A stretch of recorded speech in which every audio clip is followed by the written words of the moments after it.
프랑스의 과학자요 철학자로 알려진 파스칼의 팡세라고 하는 작품을 보면 그 첫머리에 우리 귀에 익숙해 있는 이런 말이 등장을 합니다. 인간은 자연 만물 가운데서 가장 연약한 갈대와 같다. 그러나 인간은 생각하는 갈대이다. 갈대는 바람이 조금만 불어도 휘청거리고 꺾여버리는 아주 연약한 식물입니다. 그래서 우리들은 연약한 존재를 표현할 때 종종 이 갈대를 비유로 들어서 그 연약함을 묘사하곤 하죠. 그래서 인간이 갈대라는 말은 그만큼 인간이 연약하다는 말을 드러내는 것이죠. 실제로 생각을 해보면 인간은 육체적으로도 그리고 정신적으로도 매우 연약하기 짝이 없음을 알게 됩니다. 조금만 무리해도 몸에 피곤이 찾아오고요. 조그만 병균이 우리 몸에 침투해도 금세 병이 들고 금세 힘이 들어합니다. 누군가 툭 던진 무의미한 말 한마디에도 낙심하는가 하면 쉽게 마음에 상처를 입습니다. 그리고 작은 실패를 할 때 모든 것이 다 끝나버린 양 쉽게 좌절하고 고통스러워합니다. 그런데 이렇게 연약함이 있음에도 불구하고 참으로 인간이 고귀한 것은 그 아픔 속에서도 생각을 한다는 것이죠. 그 상처를 부둥켜 안고서 생각을 하며 점점 그 아픔 속에서도 성숙해 간다고 하는 것입니다. 그래서 갈대는 연약하지만 생각하는 갈대는 참 귀한 것입니다. 인간에게 있어서 생각하는 것보다 더욱더 독보적이고 존귀한 것이 있는데 그것은 무엇이냐면 인간이 하나님께 예배하고 기도할 수 있다고 하는 것입니다. 갈대와 같은 연약한 인간이지만 전능하고 영원하신 하나님께 간구함으로 그의 능력을 힘입어서 환경을 뛰어넘고 상황을 뛰어넘고 모든 연약함을 뛰어넘어서 마침내 승리의 삶을 살게 되는 것은 우리가 조용히 생각해 보면 놀랍고도 경이로운 일이 되는 것이죠. 그래서 우리는 파스칼의 말을 이렇게 바꿔서 표현을 해볼 수 있을 거예요. 인간은 자연 만물 가운데서 가장 연약한 갈대이지만 기도하는 갈대는 결코 약하지 않다. 야고보서는 초대교회에 불어오는 박해로 인해서 삶의 터전을 다 빼앗겨버리고 이것저것으로 흩어져 버린 성도들을 믿음으로 붙들어주기 위해서 야고보가 펜을 들어서 기록한 서신입니다. 특별히 초대교회에 찾아온 거센 환난과 박해는 성도들에게는 이루 말할 수 없는 고난이었습니다.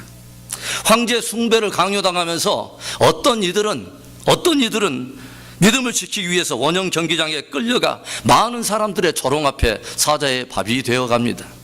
그리고 어떤 이들은 나무에 벌거벗긴 채로 매달려서 거리의 가로등이 되어서 화형을 당하며 수치를 당하기도 합니다.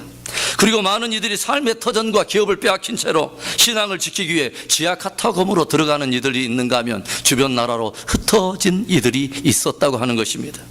그런데 여러분, 야고보서의 주제가 무엇인지 아십니까?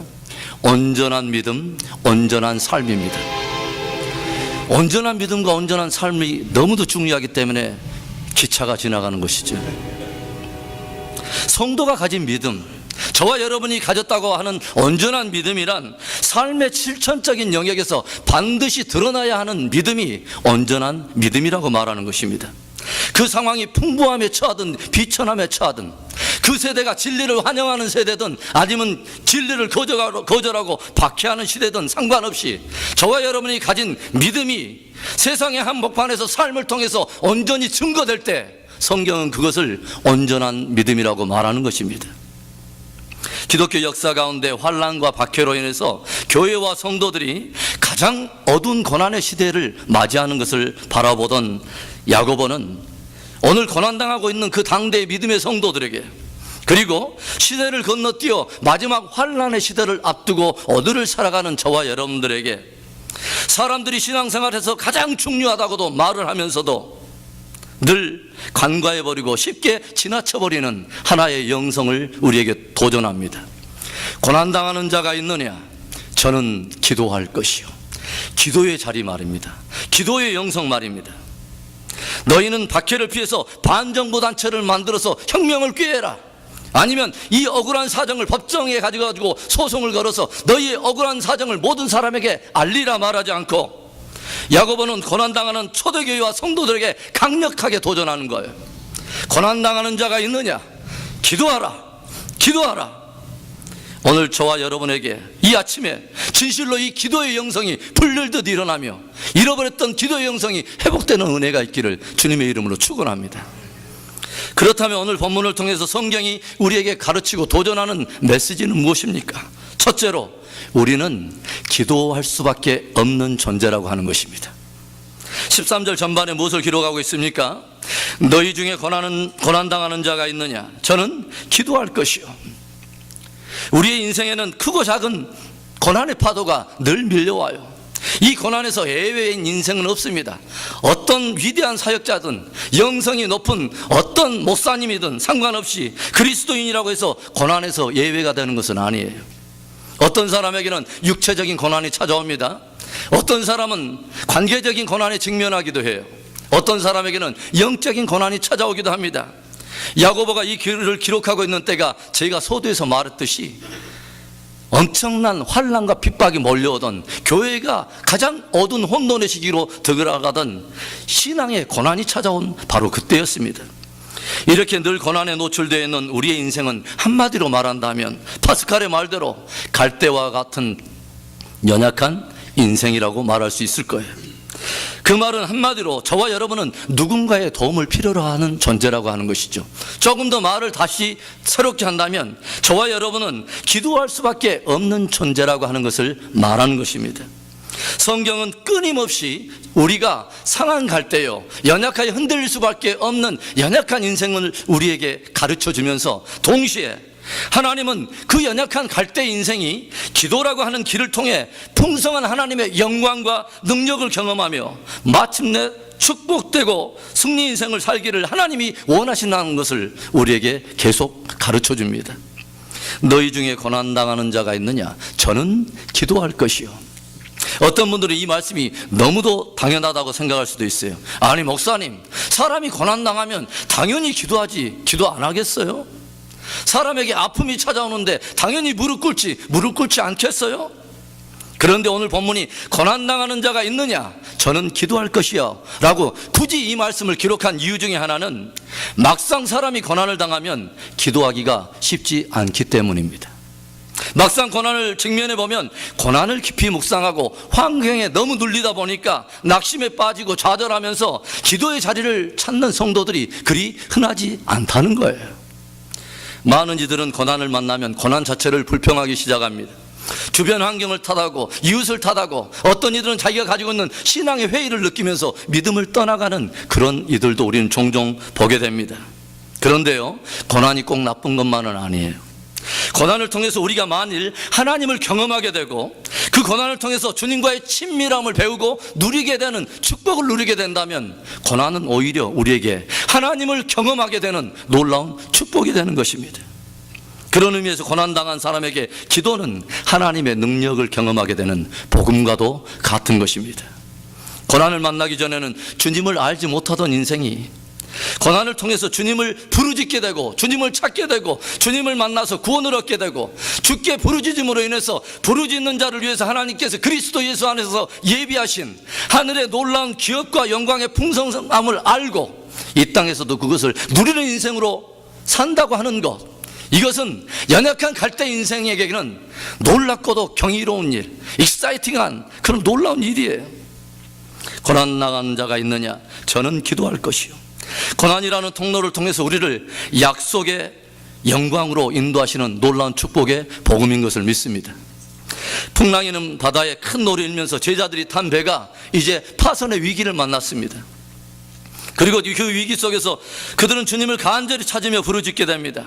늘 동행하면서도, 늘 주님과 함께 있으면서도 그분이 진짜 누구인지 모르고 고작 선한 삶을 가르치는 도덕 선생의 수준으로, 고작 그 따르는 수준이 구약에 나오는 선지자 수준으로 따라갔던 그 제자들이 큰 풍랑과 위기를 만나더니 간절히 주께 도움을 호소하고 있는 것입니다. 주여 우리를 도우소서, 주여 우리를 도우소서.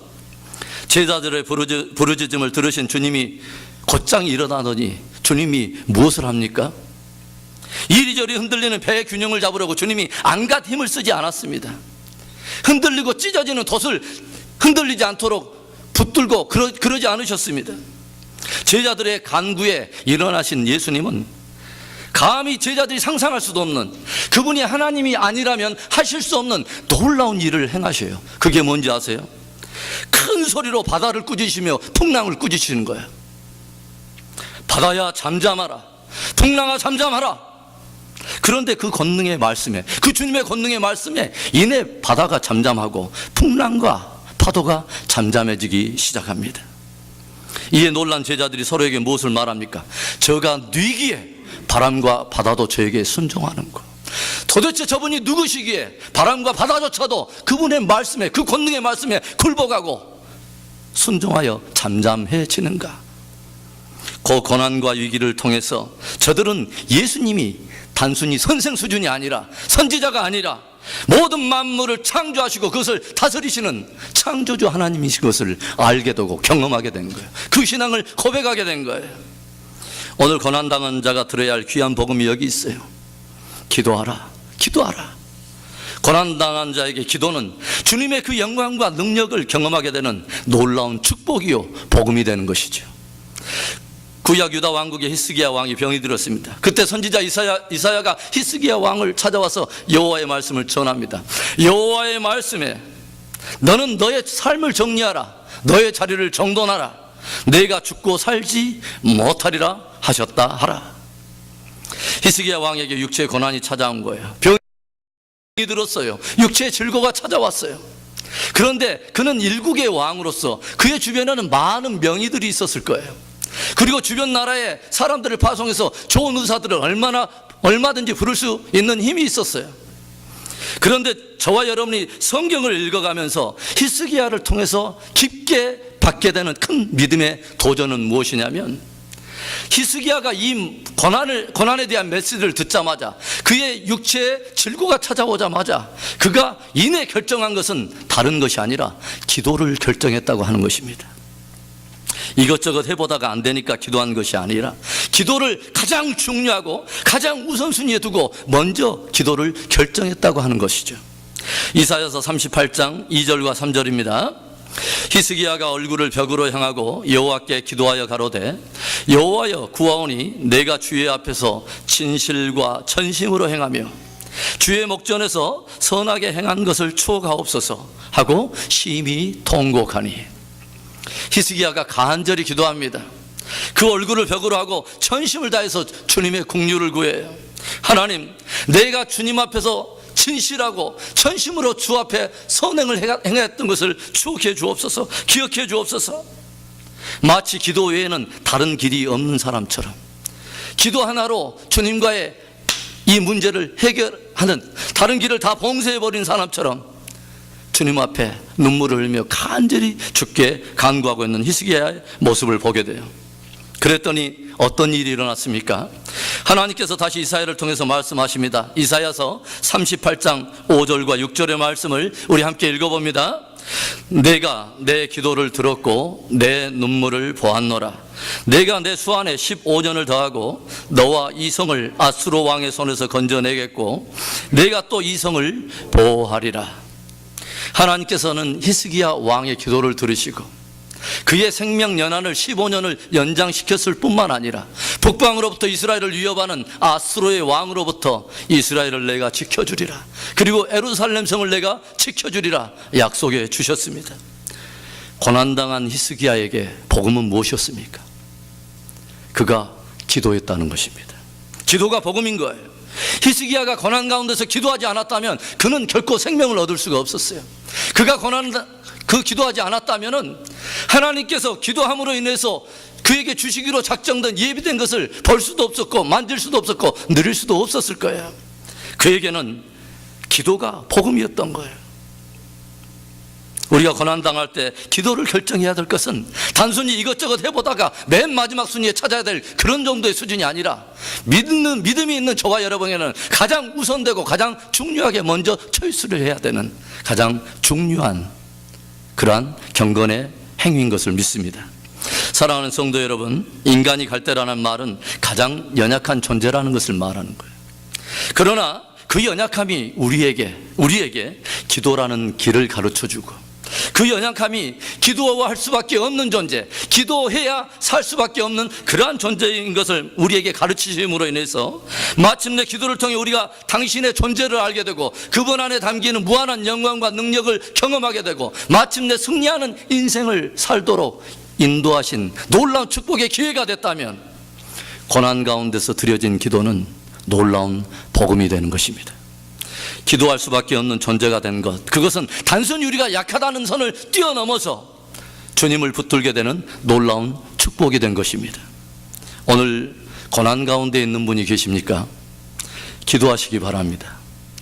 기도하면 주시려고 하나님께서 예비하신 은혜의 풍성함을 마음껏 누리며 승리하는 저와 여러분, 그리고 우리 신앙의 공동체 될 수 있기를 주님의 이름으로 축원합니다. 오늘 본문이 우리에게 가르쳐주는 교훈, 두 번째 교훈은 믿음의 기도에는 응답이 있다고 하는 것입니다. 따라서 합시다. 믿음의 기도에는 응답이 있습니다. 오늘 본문의 말씀을 보면 믿음의 기도는 병든 자를 구한다고 기록이 되어 있어요. 그리고 의인의 간구는 역사하는 힘이 있다고 기록하고 있어요. 한마디로 무엇을 말하는 거죠? 믿음의 기도에는 응답이 있다고 지금 말하는 거예요. 기도할 때 우리에게 있어야 할 가장 중요한 것이 무엇일까요? 바로 믿음입니다. 고난을 당하면 사람들은 보통 고난에 집중해요. 그리고 환경을 크게 보다 보니까 거기에 초점을 맞추면서 믿음을 잃어버릴 때가 많아요. 기도하면서도 의심이 일어나요. 기도하면서도 믿음 없이 기도할 때가 너무 많아요. 우리가 기도할 때 무엇을 믿어야 할까요? 하나님의 신실하심을 믿어야 해요. 그래서 믿음의 가장 기본적인 원리를 설명하는 히브리서 11장에는 이런 주옥과 같은 말씀을 들려줘요. 믿음이 없이는 기쁘시게 못하나니 하나님께 나아가는 자는 반드시 그가 살아계신 이심과 자기를 찾는 자들에게 상 주시는 이심을 믿어야 할지니라. 죽은 지 나흘이나 된 그 오빠 나사로 때문에 슬퍼하고 있던 마리아에게 예수님이 찾아오셨어요. 그리고 예수님께서 나사로가 묻혀있는 무덤에 도착하자 사람들을 명합니다. 무덤을 가로막고 있는 저 돌을 옆으로 옮기라 명하셨어요. 그러자 이것을 바라보던 마리아가 예수님께 이런 말을 합니다. 예수님, 오빠 나사로가 죽은 지 이미 나흘이나 됐습니다. 그러자 예수님이 뭐라고 말합니까? 내가 착각했다. 나흘이나 된지는 난 몰랐네 라고 말씀한 것이 아니에요. 예수님 그 말을 듣자 뭐라고 말씀하냐면 이런 놀라운 말씀을 들려줘요. 네가 믿으면 영광을 보리라. 믿으면 영광을 보리라 말씀하셔요. 그런데 마리아가 또 이런 말을 해요. 주여, 내가 믿습니다. 주는 그리스도시요 하나님께로부터 온 아들인 것을 나는 믿었습니다. 그러나 주님, 오빠는 죽은 지 나흘이 되고 이미 냄새가 나기 시작합니다. 우리는 때때로 마리아처럼 상황에 지나치게 눌리다 보니까요, 예수님에게까지 기도하면서 이 부정적인 상황을 계속 강조하면서 주님께 주지시켜요. 그리고 나도 모르게 그 부정적인 상황을 놀랍게 확신하면서 내 안에 부정적인 그러한 메시지를, 암시를 가지고 있을 때가 너무 많아요. 이미 사흘이 지나버렸다는 거죠. 이미 늦었다는 거예요. 그래서 할 수 없다는 거예요. 그런데 오늘 우리는 다시 한번 우리가 보이는 대로, 우리가 이성대로, 감정대로, 내 느낌대로 가졌던 모든 의심과 불신을 다 제하여 버리고 주님께로부터 오는 이 메시지를 새롭게 우리 안에 믿음의 메시지로 새길 필요가 있어요. 네가 믿으면 영광을 보리라. 우리 한번 따라서 합시다. 믿으면 영광을 보리라. 야고보가 우리에게 도전하는 말이 뭐예요? 1장 26절의 말씀 우리 함께 읽어봅니다. 오직 믿음으로 구하고 조금도 의심하지 말라. 의심하는 자는 마치 바람에 밀려 요동하는 바다 물결 같으니 이런 사람은 무엇이든지 주께 얻기를 생각하지 말라. 두 마음을 품어 모든 일에 정함이 없는 자로다. 무엇을 우리에게 도전해요? 바람에 요동하는 믿음을 버리라는 거예요. 환경과 상황에 흔들리는 믿음을 버리라는 거예요. 두 마음을 품어서 요동하는 그런 믿음을 갖지 말라는 거예요. 환경이 진리가 아니라 신실하신 하나님이 결론이고 주님이 하신 말씀이 진리이기 때문에 상황과 보이는 환경대로, 느낌대로 그런 믿음 갖지 말라는 거예요. 예수님의 공생애를 보면 주님께서는 자기에게 나오는 모든 사람들에게 항상 공동적으로 찾으시는 무엇인가 하나 있었어요. 너는 얼마나 큰 학위를 가지고 있느냐, 너는 얼마나 많은 물질을 모았느냐, 그걸 찾으신 게 아니에요. 나오는 사람에게 주님께서 유일하게 찾으시는 하나가 있어요. 무엇일까요? 믿음이에요. 그리고 나온 자에게, 그에게 주님께서 손을 얹으시고 치유하시고, 치유가 일어난 그 기적의 이유에 대해서 주님은 이런 말씀을 들려주셔요. 너 믿음이 너를 구원하였느니라. 내 믿음대로 될지어다. 무슨 말이에요? 믿음의 간구에 응답이 있었다고 하는 거예요. 믿고 기도하라는 거예요. 믿으면 네가 영광을 보리라. 오늘 성경은 우리들에게 기도할 때 믿음을 강조하면서 특별히 신앙의 공동체 안에서 있어야 될 중보적인 합심 기도를 우리에게 도전합니다. 14절과 15절의 말씀입니다. 너희 중에 병든 자가 있느냐? 저는 교회의 장로들을 청할 것이요 그들은 주의 이름으로 기름을 바르며 위하여 기도할지니라. 믿음의 기도는 병든 자를 구원하리니 주께서 저를 일으키시리라. 혹시 죄를 범하였을지라도 사함을 얻으리라. 신앙생활을 하다 보면 굉장히 어렵게 신앙생활을 하시는 분들 계세요. 대개가 굉장히 고독하게 혼자 생활하시는 분들이, 어려운 일을 만나도 아무 일 없는 것처럼, 많은 사람들 앞에서 체면신앙에 빠져서 아무 나에게는 문제도 없고 고통도 없고 고난도 없고 모든 것을 초월해 있는 사람처럼 그렇게 신앙생활을 하다가 혼자 있을 때는 실제 매우 고통스러워하는 분들이, 하나님께서는 우리로 신앙생활을 할 때 혼자 하도록 수도원주의로 고고한 신앙을 유지하라고 우리를 보내신 게 아니에요. 하나님께서는 우리에게 믿음의 동역자들을 붙이시고 사역자들을 붙이시고 서로에게 믿음의 좋은 믿음의 가족으로서 우리를 한 몸으로 부르셨어요. 믿음의 가족들을 붙이셔서 함께 성숙해 가도록 주님은 은혜를 주셨다는 거예요. 고난을 당할 때 공동체 기도를 부탁하라는 거예요. 목사님에게 기도를 알리라는 거예요. 장로님에게 기도 부탁하라는 거예요. 집사님에게 서로에게 기도의 제목, 내 약함을 드러냈고 서로에게 기도하고 서로를 위해서 중보하라는 거예요. 16절의 말씀을 우리 한번 읽어볼까요? 이러므로 너희 죄를 서로 고하며 병 낫기를 위하여 서로 기도하라. 의인의 간구는 역사하는 힘이 많으니라.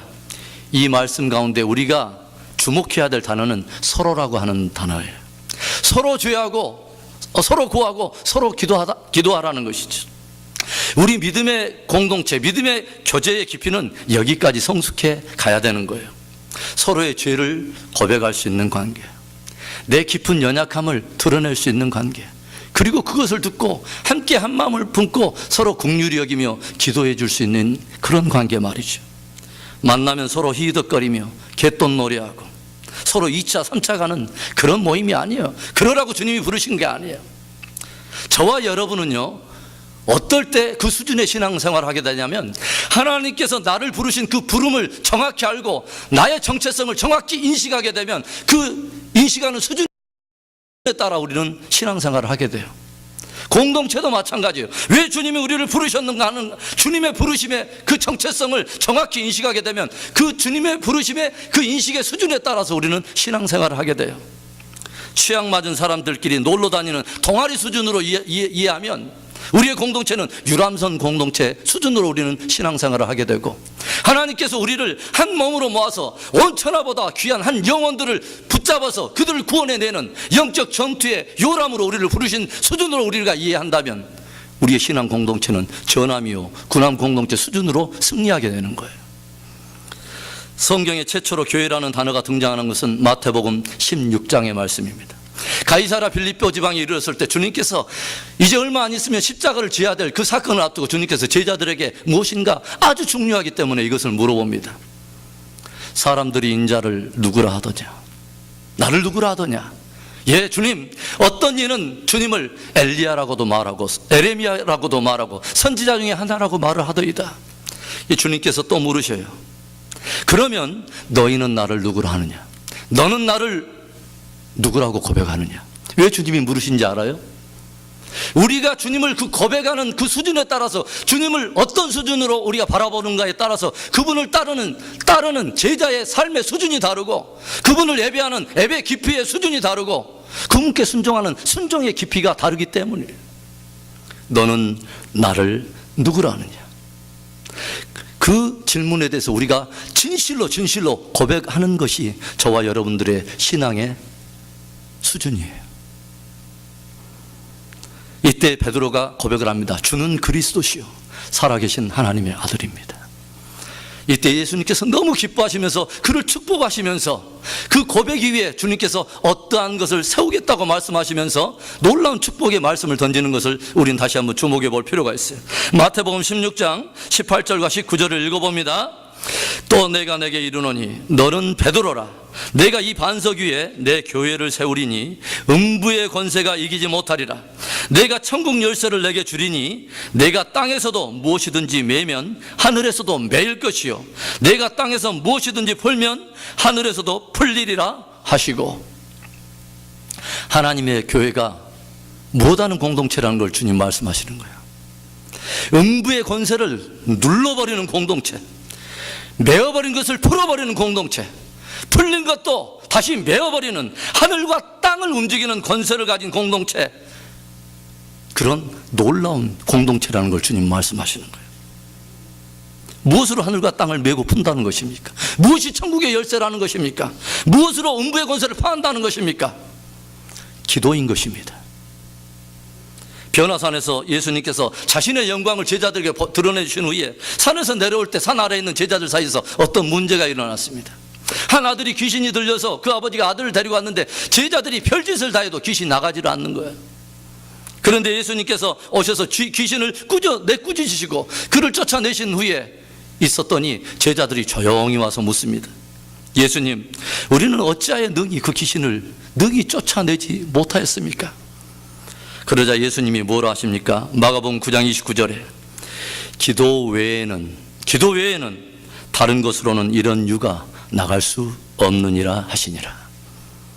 영적 전쟁은 무엇으로 하는 거예요? 기도예요. 교회가 함께 합심해서 믿음으로 기도하면 어떤 일이 일어날까요? 음부의 권세가 무너지고 쫓겨나고 회파되는 거예요. 주님이 성전에 들어가서 비둘기 파는 자, 돈 바꾸는 자들이 있을 때 그들 다 내어쫓으면서 주님이 말씀하십니다. 야, 주의 성전에 비즈니스 하는 것이 아니야. 주의 성전은 돈놀이 하는 것이 아니야 하시면서 주님이 무엇을 말씀하십니까? 기록된 바 내 아버지 집은 만민의 기도하는 집이어야 이렇게 일컬음을 받으리라. 하나님의 집은 만민을 위해서 기도하는 만민의 기도의 집이 되어야 한다는 것을 말하는 거예요. 주님이 교회를 뭐라고 말씀하시는 그 정체성을 우리가 함께 인식할 때 그 인식의 수준에 따라서 우리는 신앙생활을 하게 되는 거예요. 교회는 기도 공동체입니다. 우리가 모여서 서로 구하고 서로 기도할 때 주님은 그 믿음의 교제를 통해서 함께 역사하시고 주님의 영광을 우리 가운데 드러내시는 거예요. 두세 사람이 내 이름으로 모이는 그곳에는 나도 그들과 함께 있느니라. 오늘 야고보서를 통해 주님 우리를 도전합니다. 고난당하는 자가 있느냐? 고난당하는 자가 있느냐? 상황에 집착하지 말고 기도하라. 이성을 의지하지 말고 기도하라. 경험에 집착하지 말고 오직 믿음으로 기도하라.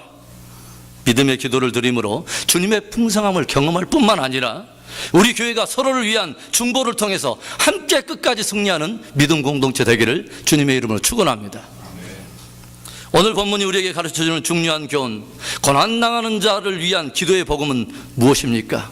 마지막 세 번째로, 기도가 특정인을 위한 것이 아니라 모든 만민들을 위해서 주신 하나님의 선물이라는 거예요. 고난당하는 자를 위한 기도에 대한 복음은 기도가 모든 이들을 위한 선물이란 거예요. 그 말은 무슨 말이냐면 모든 사람들은 기도할 수 있고 무엇보다도 위대한 기도의 복음은 뭐냐? 내가 기도할 수 있다는 거예요. 우리는 기도를 특정한 사람의 전유물처럼 생각하는 경우가 종종 있어요. 특정한 사람만 기도하고 특정한 사람만 응답을 받는다고 생각하는 경우가 있어요. 북왕국 이스라엘의 아합 시대에 그 백성들이 완악해지면서 하나님을 떠나 바알과 아세라를 섬기면서 우상 숭배에 빠질 때 한 사람 엘리야가, 하나님의 거룩한 의분을 가진 엘리야가 간절히 기도할 때 어떤 일이 있습니까? 하늘이 닫히더니 3년 6개월 동안 비가 내리지 않는 것입니다. 얼마나 놀라운 사람입니까? 얼마나 놀라운 역사입니까?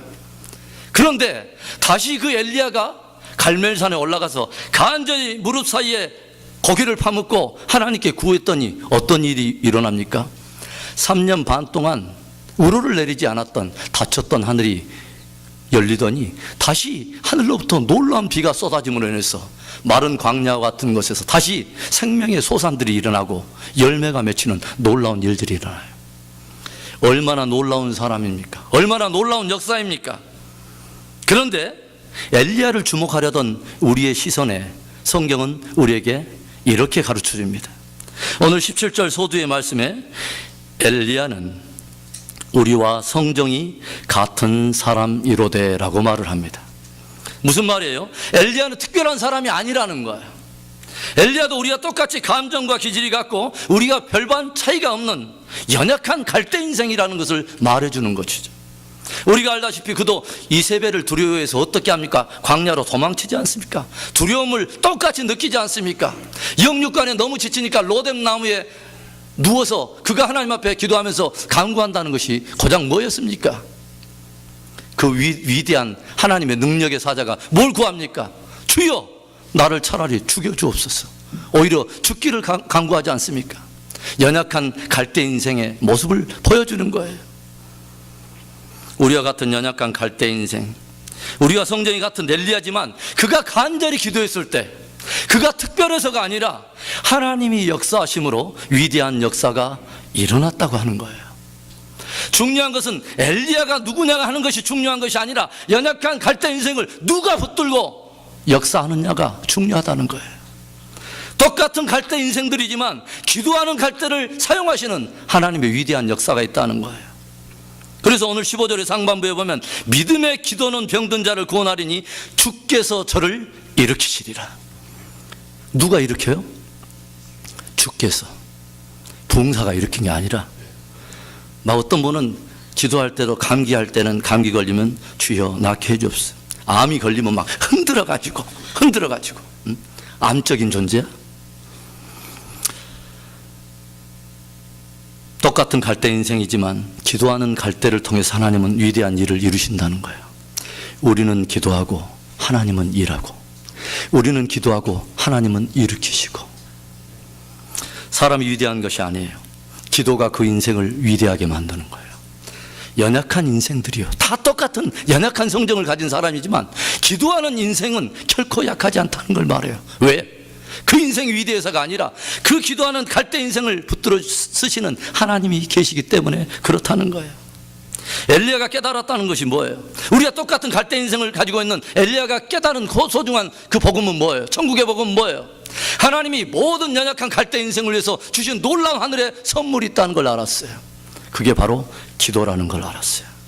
연약한 갈대 인생에 하나님께 최고의 선물을 주신 걸 알았어요. 천국의 열쇠 말입니다. 하늘을 메고 푸는 그 놀라운 천국의 열쇠가 각 사람에게 있다는 것을 깨달았어요. 다만 우리와 차이가 있다는 것은 그 사람은 그걸 사용했다는 것입니다. 우리가 성경을 통해 보게 되는 것은 지극히 작은 갈대 인생이 자기에게 주어진 기도에 대한 놀라운 그 약속을 붙들고 간절히 기도했을 때 하늘에서 주님께서 그 약속하신 말씀대로 메고 푸는 권세가 풀어지더라는 것이죠.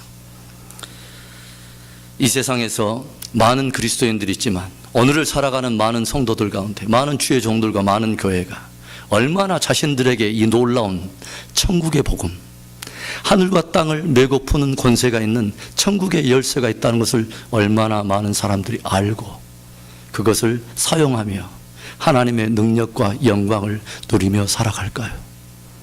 우리 시편 50편 15절의 말씀 우리 한번 읽어봅니다. 환난 날에 나를 부르라. 내가 너를 건지리니 내가 나를 영화롭게 하리라. 아멘. 환난 날에 주를 부를 수 있다는 것이 복음이에요. 그 기도를 할 때 응답이 주어진다는 것이 복음이에요. 기도하는 사람만이 기도에 대한 응답을 알아요. 기도하는 사람만이 거기에 역사하신 하나님의 능력과 영광을 봐요. 그리고 자기에게 경험되어진 그 하나님의 능력과 경험을 많은 이들에게 증거함으로 인해서 오늘 본문의 말씀처럼 뭐요? 네가 나를 영화롭게 하리라. 뭐요?